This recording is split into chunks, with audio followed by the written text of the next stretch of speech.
Oke teman-teman, kembali lagi kita di episode kesekian. Sebelumnya sama Bang Soehardin, hari ini kita bersama Bang Topik. Ya, Bang Topik ini dulu senior saya di Universitas Teku Umar, dan hari ini saya coba main-main ke Jogja karena beliau lagi di Jogja. Nah, kebetulan karena Bang Topik kuliah di UGM, dapat beasiswa juga, kayaknya menarik untuk kita ulik nih teman-teman. Nah, mungkin Bang Topik bisa perkenalan dan sekaligus kasihlah tricks and tipsnya untuk teman-teman yang ingin daftar beasiswa dan kuliah di UGM. Baik, pertama kenalkan, nama saya Taufik Akbar Nasution.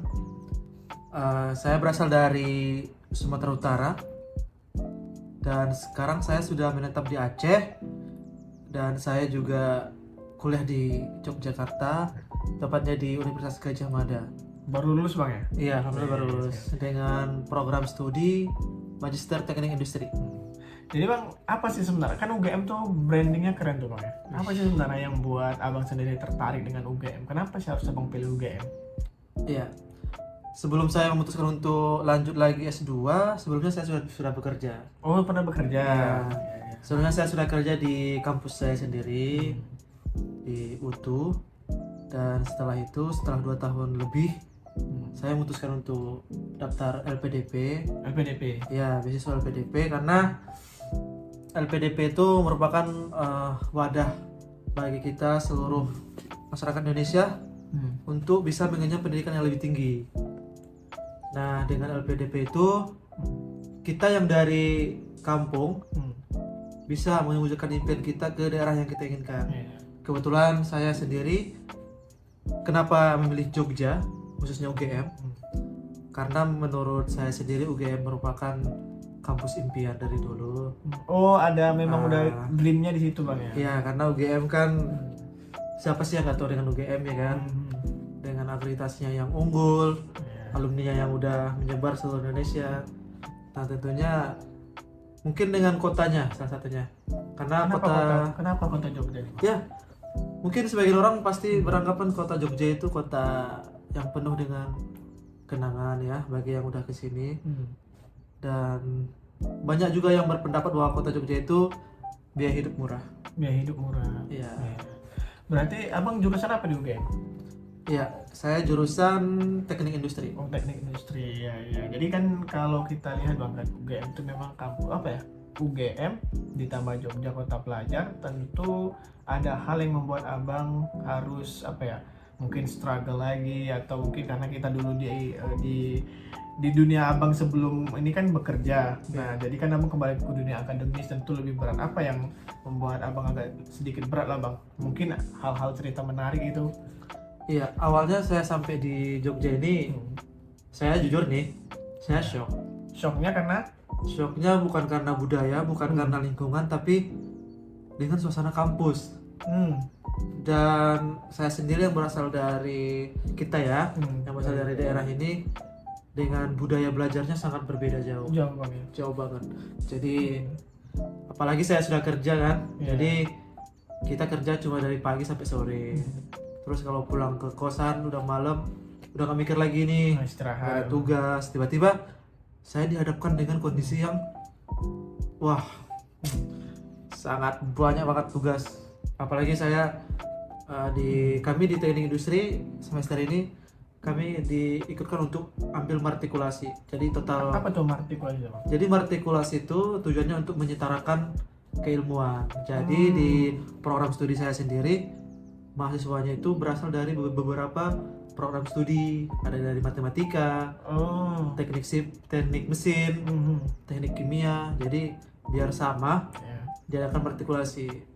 Dan semester ini juga kami ya yang teknik industri itu dibebankan 30 SKS. Dengan 10 mata kuliah. Jadi dari Senin sampai Jumat tuh non-stop kuliah. Nggak ada ruang ini Bang ya. Gila.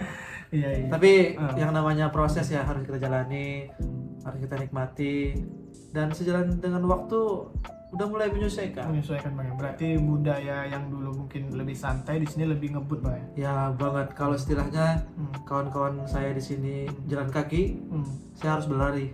Bisa nggak diceritain dikit Bang, gimana sih pola belajar yang dibangun di lingkungan ini ya teman-teman Abang yang luar biasa itu Bang? Jadi saya juga merasa bahwa saya itu istilahnya mulai dari nol. Sementara kawan-kawan saya itu mulai dari 7 ya kan. Dalam artian mereka ini udah punya pemahaman yang cukup banyak. Berarti terasa gap ini bang ya, pendidikan kita tuh berbeda dengan di sini bang ya. Berbeda. Bukan saya ingin merendahkan pendidikan kita, bukan, tapi mungkin salah satu tolak ukur nanti untuk kedepannya bahwasanya pendidikan kita masih Perlu banyak catatan perlu untuk diperbaiki gitu, karena kan kita bukan tertinggal, bukan, tapi mungkin dengan pola pelajaran yang berbeda ini atau mungkin dengan sistem yang, tapi harusnya setara ya, cuma mungkin dengan budaya kita aja yang berbeda. Iya. Lebih kencang bang ya. Iya. Jadi bang, ini kan abang beasiswa, kebetulan juga masih di UGM. Gimana sih proses untuk mendaftarnya? Mungkin teman-teman nih ke depan bisa lebih dipersiapkan. Kayak kan masuk UGM tuh susah bang ya? Apa itu syaratnya bang? PAPS UGM ya? Dibilang susah, dibilang mudah juga ada sedikit lah, karena kan kita namanya proses, kita tentunya harus mulai dari awal. Jadi ceritanya itu semenjak saya lulus S1 itu kan 2021. Saya tuh sebenarnya tidak ada niatan lagi untuk melanjutkan studi. Namun karena lingkungan kerja dan orang sekitar, jadi saya tuh terpacu lagi nih. Terdorong gimana caranya saya bisa lanjutkan studi saya. Awal persiapannya tentunya saya mencari sumber informasi dari yang terdahulu yang sudah menjadi awardee LPDP. Kebetulan di alumni kita sendiri UTU alhamdulillah sudah banyak. Jadi persiapan yang pertama itu saya tuh mempersiapkan diri untuk tes TOEFL. Oh iya, ini agak berat bang ya. Ya memang berat sih, cuma alhamdulillah sekali one shot. Berapa skornya bang? Alhamdulillah 513. Keren.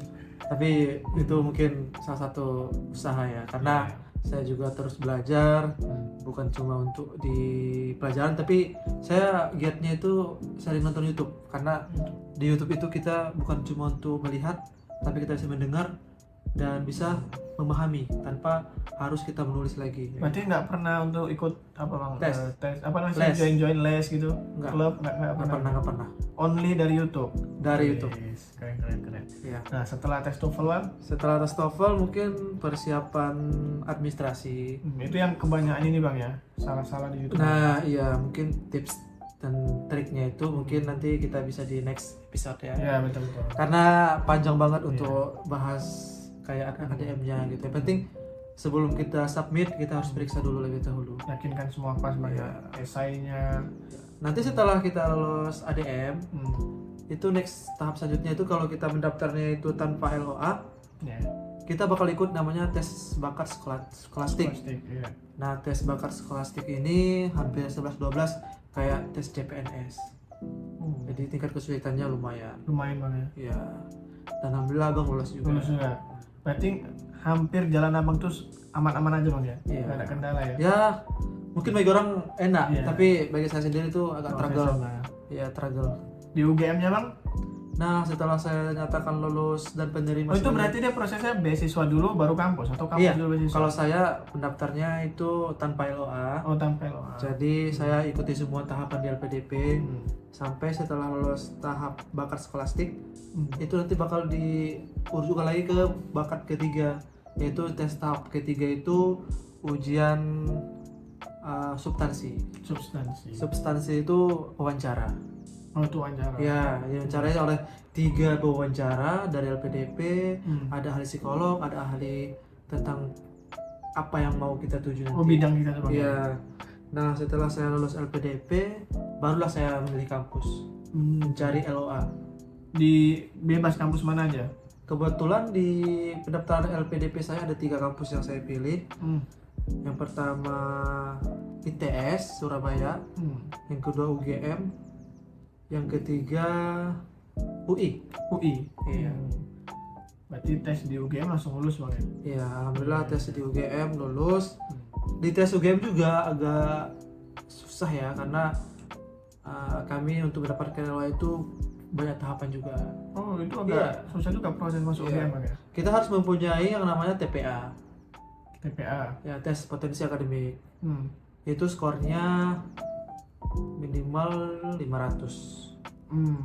Itu bisa dari lembaga mitra kan? PLTI bisa kan? Ya bisa PLTI, bisa Bappenas, bisa juga. Kemudian tes TOEFL itu 500. Bebas lembaganya. Tes yang TOEFL-nya itu enggak, ITP itu yang minimal 500. lembaga Ya. ITP kan? ITS, ITP itu bisa. Bappenas juga bisa banget. Bisa. Bappenas, PLTI juga bisa kan? Ya. Iya. Itu PLTI itu sama Bappenas itu untuk TPA, bukan untuk TOEFL. Kalau USU kemarin mitranya itu PLTI kami. Oh, ya. PLTI. Ya lumayan lah. Berarti skor abang berapa? Di TPA TPA. TPA 500 Wih. sekian. Keren. Di TOEFL juga 500. Setelah memuluskan abang lulus tuh bang ya? Bukan cuma itu, setelah tahapan itu juga kami di Prodi juga masih ada ujian. Ujian untuk masuk Prodi. Jadi di Prodi itu ada 50 soal.